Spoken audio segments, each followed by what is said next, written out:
I blamed the wine. She didn't. She just looked at me, not surprised, not offended, but with the kind of stillness that means something inside her had finally snapped into place. But that came later. At first, there was only the message and the quiet horror of realizing I had sent it.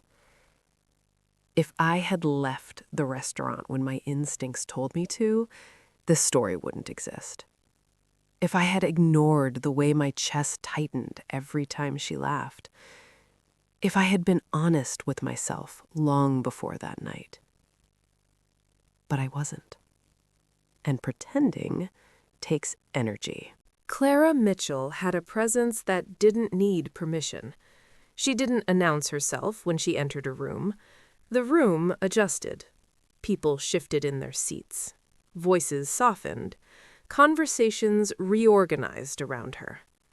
She was 42, senior partner, married to a man everyone described as solid, the kind of marriage that looked stable enough to stop questions before they started.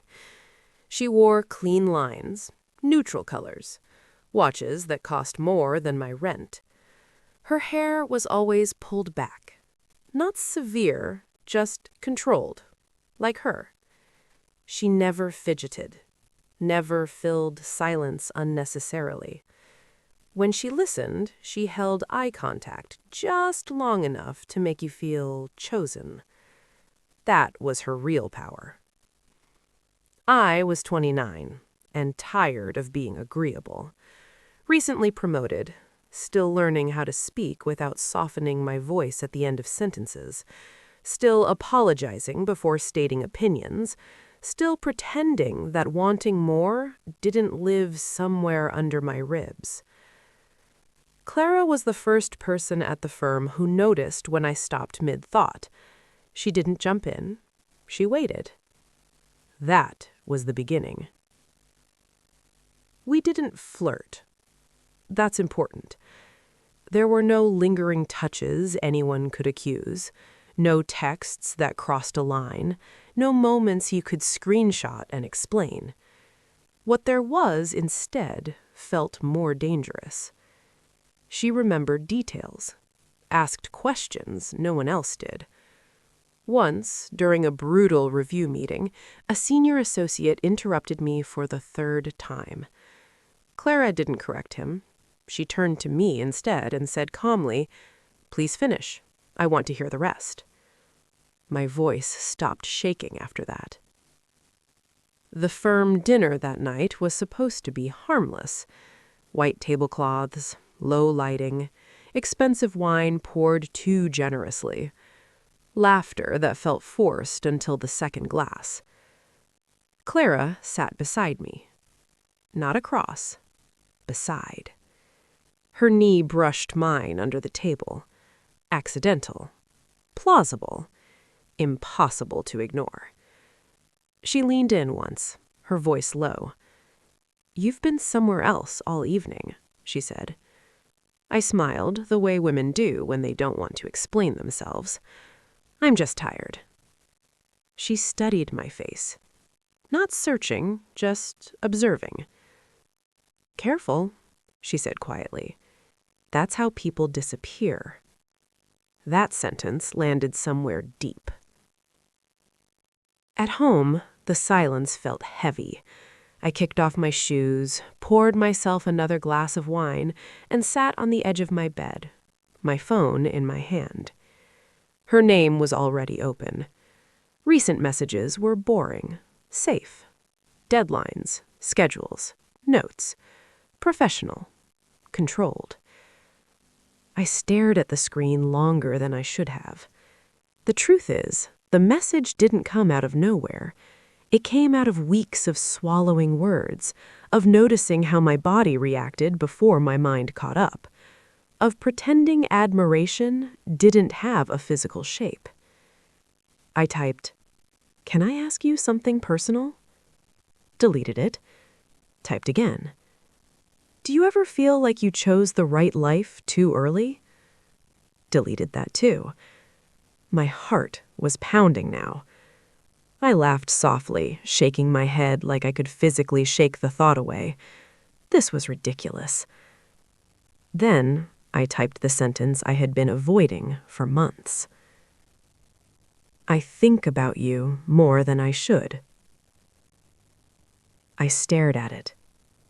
My hands were shaking. This is where a smarter woman would stop. Instead, I added the sentence that made it impossible to pretend afterward. And I don't think that's the wine talking. I didn't reread it again. I didn't pause. I pressed send. The phone vibrated. Delivered. Just one word, but it felt like a verdict. I stared at the screen like it might apologize. It didn't. I put the phone face down and stood up, suddenly restless, suddenly sober.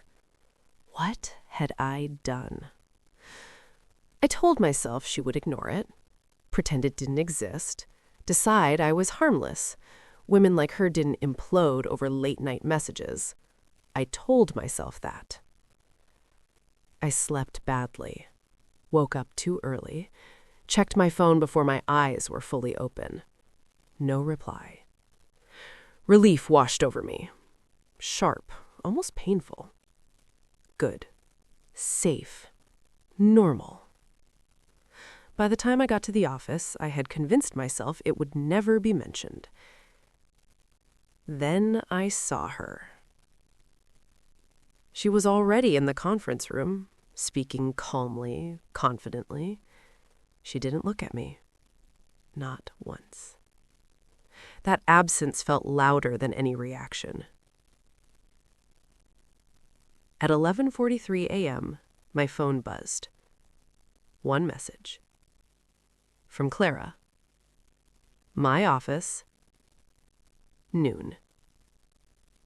No emoji, no punctuation, just inevitability. I stared at the screen, my chest tight, because that wasn't a conversation. That was a reckoning.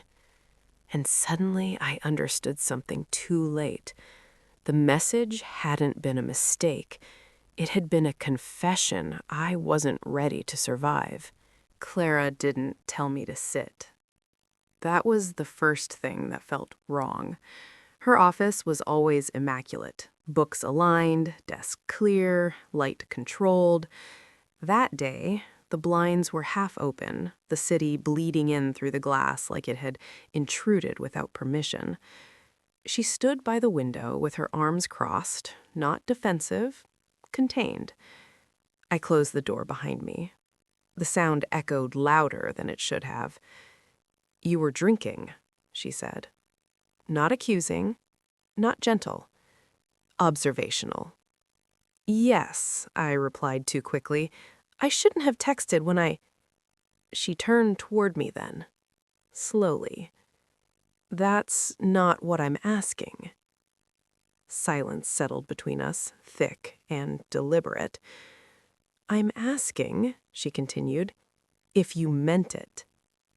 The air felt thin. I swallowed. "I didn't plan it." She nodded once. That wasn't my question either. Her eyes didn't leave mine. "I need to know," she said quietly, "if that message was honest." My chest tightened. "Yes," I said, barely louder than a breath. That was the moment her composure cracked. Not visibly, not dramatically, but in a way I felt rather than saw. She exhaled slowly. I thought so.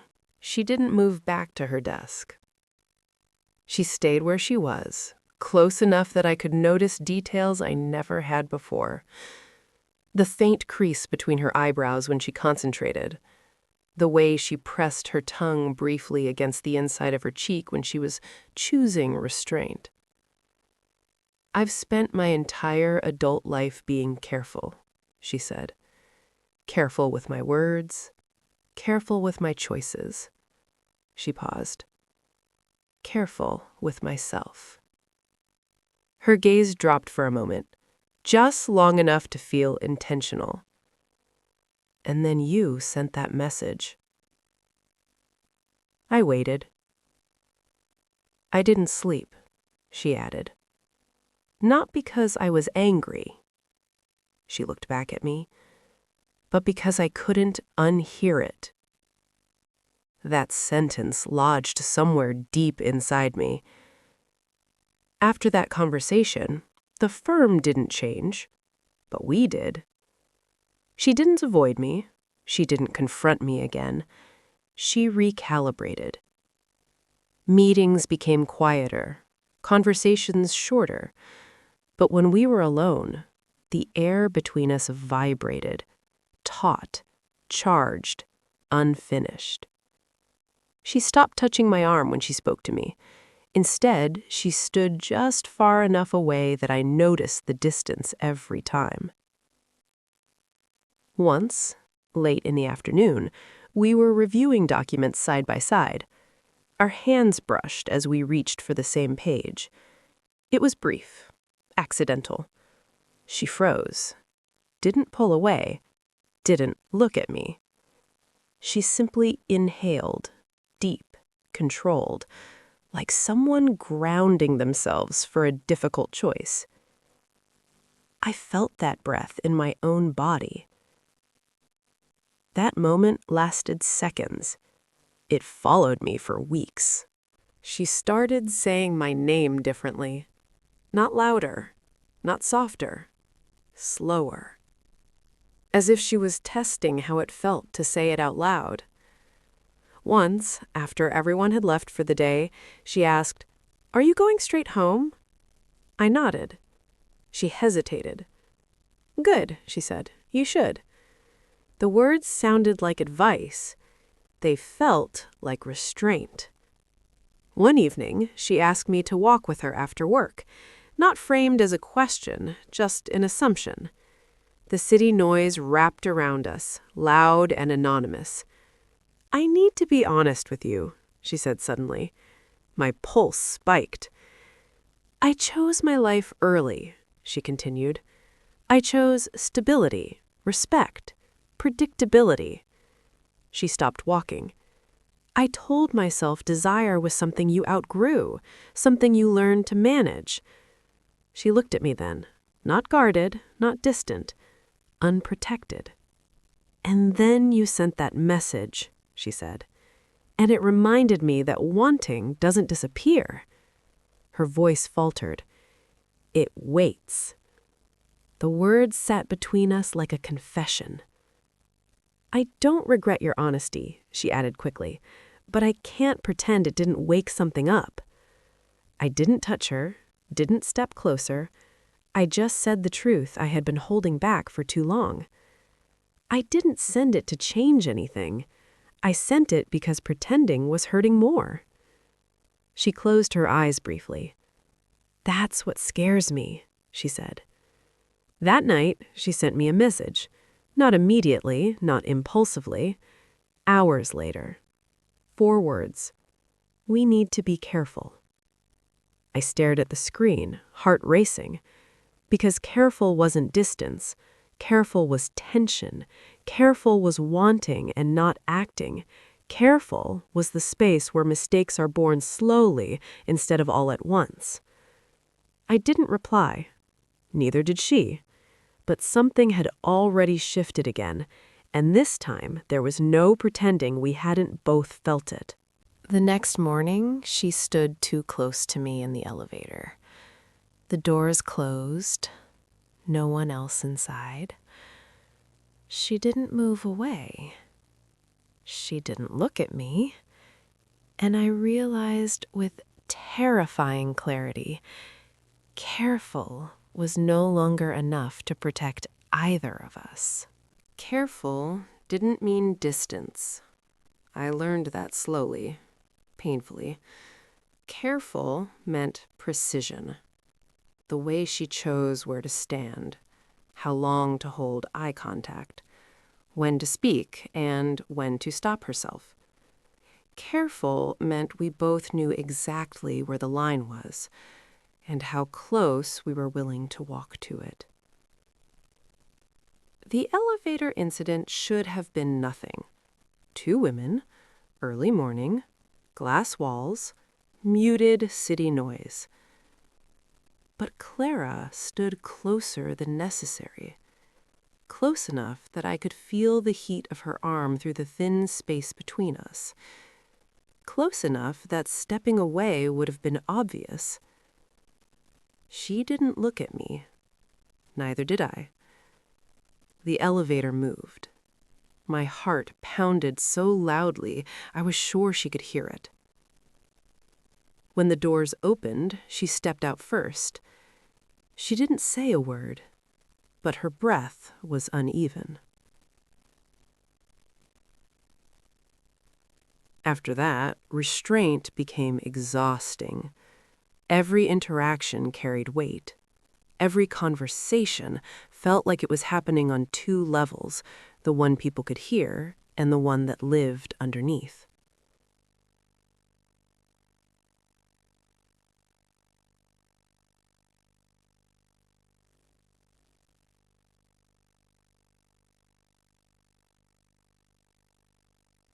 Once, during a late strategy meeting, she asked for my input. I answered calmly, professionally. She nodded. Then, without looking at me, she said, "Thank you." Her voice was steady. Her hands were clenched. I wondered if she felt it too, the slow, constant pressure of not acting. The message came 3 days later. Not from her phone, from her work email. Short, controlled, impossible to misread. Can we talk after hours? In person. No punctuation, no apology, no softening. My stomach dropped. She was still in her office when I arrived. Lights low, city dark outside the windows. She had taken off her blazer, rolled up her sleeves. That alone felt intimate. She didn't ask me to close the door. She waited until I did. "I don't know how to keep doing this," she said immediately. No greeting, no preparation. "I don't know how to be careful around you anymore." Her voice didn't break. That somehow made it worse. She walked past me, not toward the desk, but toward the couch by the window. She sat. I stayed standing. "I keep thinking," she continued, "that if I don't name it, it will fade."